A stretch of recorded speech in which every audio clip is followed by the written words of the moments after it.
There's a small predator sleeping on your furniture right now. You bought it food. You cleaned up after it. You rearranged your home around where it likes to sit.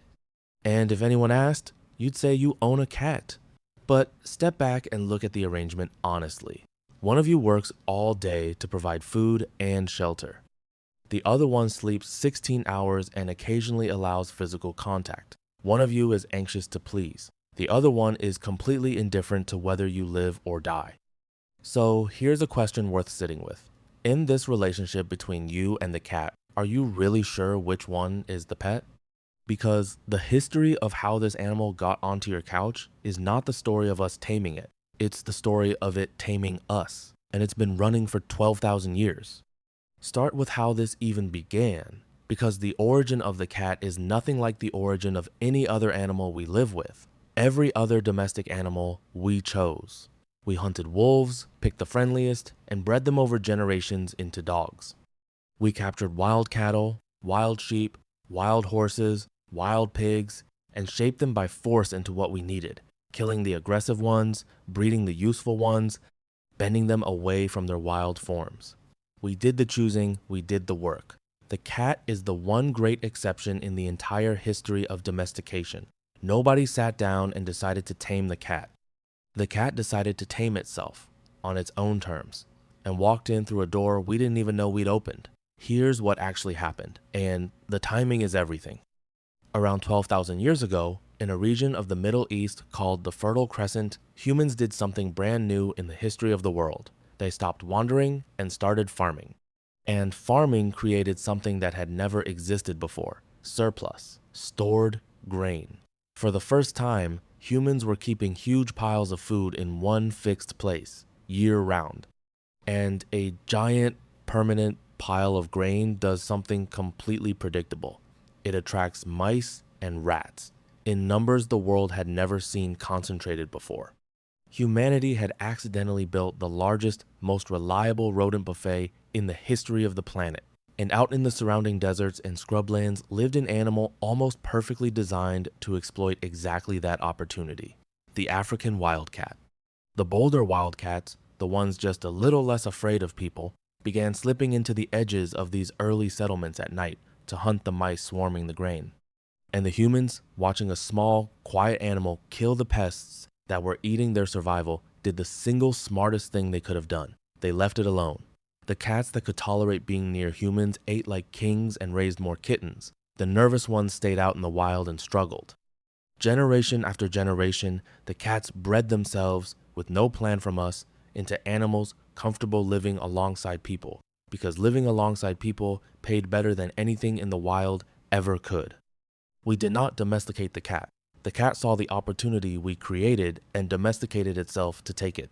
And we actually have the evidence buried in the ground. For a long time, everyone assumed cat domestication began in Egypt because of all the famous Egyptian art. But in 2004, archaeologists working on the island of Cyprus found something that pushed the story back much further. A human grave, around 9,500 years old, with a cat deliberately buried beside the person, just a few inches away, both laid out with care. Here's why that single grave matters so much. Cats are not native to Cyprus. There were no wildcats on that island, which means humans had carried a cat across open sea by boat, intentionally, 9,500 years ago, long before Egypt, long before any record we had. You do not load a wild, spitting animal onto a small boat and take it across the water, unless that animal already meant something to you. That grave is the oldest proof we have that the bond between humans and cats was already real, already deep, thousands of years earlier than anyone believed. But Egypt is still where the relationship reached its strangest peak. And the history here is genuinely wild. By around 4,000 years ago, cats in Egypt had gone from useful pest controllers to something close to sacred. They protected the grain stores, they killed the snakes and scorpions that threatened households, and the Egyptians noticed. And they did not just appreciate the cat, they worshipped it. There was a goddess, Bastet, depicted with the head of a cat, one of the most popular deities in all of Egypt. Killing a cat, even by accident, could carry the death penalty. When a household cat died, the family would shave off their own eyebrows in mourning.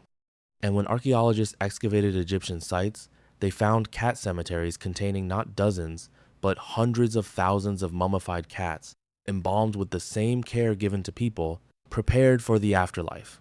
Stop and absorb what that means. A small desert predator had, in a few thousand years, gone from sneaking into grain stores to eat mice to being mummified as a god and mourned like family by one of the greatest civilizations on Earth. No animal has ever pulled off a rise like that.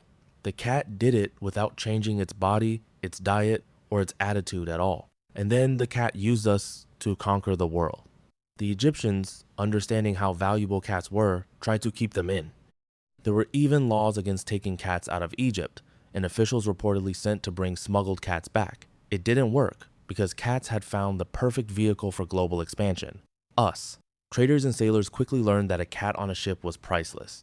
A wooden vessel carrying grain and food across the sea was a floating feast for rats, and rats could sink a voyage by eating the cargo and gnawing the ropes and timber. A cat solved all of it. So cats were carried aboard trading ships and spread along every sea route in the ancient world. They rode with the Phoenicians, with the Greeks, with the Romans.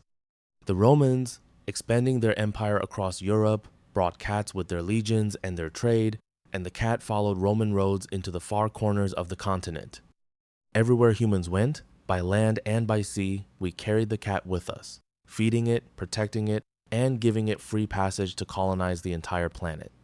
The cat didn't have to migrate or fight for new territory. It just had to be useful enough that we would do all the work of spreading it for free. We thought we were using the cat. The cat was using our entire trade network. But here's where it goes deeper, because through all of this, across 12,000 years and the whole spread of human civilization, the cat barely changed. When we domesticate an animal, we transform it. A wolf became everything from a Chihuahua to a Great Dane. Wild cattle became hundreds of breeds reshaped for milk and meat. We bent those animals far from their origins. But your house cat is almost physically identical to its wild ancestor. Same size, roughly. Same body. Same hunting instincts, fully intact. Geneticists who studied the cat genome found that domestic cats differ from wild cats in only a tiny handful of genes. By the standards of every other domestic animal, your cat is barely domesticated at all. It is a wild predator that has agreed to a truce. Drop most house cats into the wild and they would survive just fine, because the wild was never really bred out of them. 12,000 years of living in our homes, being worshipped, being carried across oceans, and the cat conceded almost nothing. It kept its whole nature and moved in anyway. And then, having embedded itself in human life everywhere on Earth, the cat did something genuinely sneaky. It learned to operate us. Consider the purr. Most people think a purr just means a happy cat. It's more than that, and the science is unsettling. In 2009, a researcher named Karen McComb at the University of Sussex studied a specific kind of purr that cats use when they want to be fed. She found that hidden inside that purr is a high-frequency cry, embedded in the low rumble, sitting in the same frequency range as the cry of a human baby. Think about what that means. The cat produces a sound that contains, woven into it, the exact acoustic signal that human beings are biologically wired to find urgent and impossible to ignore. People in the study, even those who had never owned a cat, rated this purr as more urgent and harder to dismiss. The cat found the one frequency that hijacks the human caregiving instinct, the alarm we evolved specifically to respond to our own infants, and learned to push that button to get breakfast. That is not a happy little rumble. That is a key, cut precisely to fit a lock inside your brain. And the manipulation goes further, because the cat rewired how it talks to you, specifically for you. Out in the wild, adult cats barely meow at each other at all. Meowing is mostly a thing kittens do to get their mother's attention, and as wild cats grow up, they largely stop. But your house cat meows at you constantly, for its entire life. Why? Because somewhere along the way, cats figured out that humans respond to vocal sounds, and they kept a behavior from kittenhood and aimed it directly at us. The meow your cat makes is, in a real sense, not a natural adult cat sound at all. It's a tool the cat developed to manage humans. Some researchers believe cats even tailor their meows differently for different people in the same house, learning which exact sound gets a result from which specific person. Your cat isn't just talking to you, It studied you, figured out what works on you, and adjusted. And here's the part that should genuinely make you pause. There's a famous, slightly uncomfortable observation among people who study this. A dog looks at the humans who feed and shelter it and seems to conclude they give me everything. They must be gods. A cat, given the exact same treatment, the food, the shelter, the warmth, the worship, appears to arrive at a very different conclusion. They give me food and shelter and worship. I must be the god. And remember, in Egypt, that is almost literally what happened. We can't read a cat's mind. But watch the behavior. The dog works to earn your approval. The cat accepts your service as its due. Every cat owner knows, somewhere deep down, the strange feeling of trying to earn the affection of an animal that could clearly take it or leave it. That isn't an accident of personality. That's the relationship working exactly as the cat set it up, the same way it has worked since the grain stores of the Fertile Crescent. So who actually came out ahead in this deal? Look at the result. There are an estimated 600 million cats on Earth today, spread to nearly every place humans live. They get fed, housed, protected from predators, and given medical care, all for free, by a species far larger and more powerful than they are, in exchange for almost nothing they wouldn't do anyway. From a pure survival standpoint, the cat has pulled off one of the most successful strategies in the entire animal kingdom. It got one of the planet's apex species to voluntarily feed it, build it shelter, carry it across every ocean, worship it as a god, and feel grateful for the privilege, all while surrendering almost none of its wild independence to do it. So go back to the small predator asleep on your furniture.